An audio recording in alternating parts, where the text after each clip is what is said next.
ఆ అమ్మాయి ఇంట్లో ఆ విషయం తెలియడంతో యువన్కి ఆ ఇంట్లో పేరెంట్స్ ఆ ఫ్యామిలీ మెంబర్స్ యువన్కి హెచ్చరికలు జారీ చేశారు.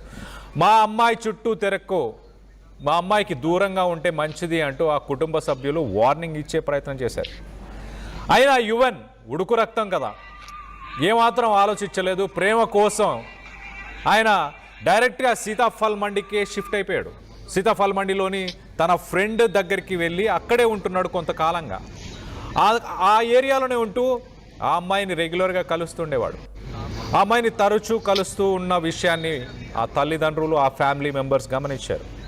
యువన్కి వార్నింగ్స్ ఇచ్చినా వినట్లేదు అంటూ మొత్తానికైతే ఆ యువన్ ఆ రూమ్లో ఉండి ఒక క్రికెట్ మ్యాచ్ టీవీ చూస్తున్న సమయంలో 3 బైకుల పైన కొంతమంది గుర్తు తెలియని దుండగులు వచ్చారు. కత్తులతో ఆ రూమ్లోకి వెళ్ళి డైరెక్ట్గా దాడి చేశారు. దానికి సంబంధించిన విజువల్నే రైట్ సైడ్ బాక్స్లో చూస్తున్నాం.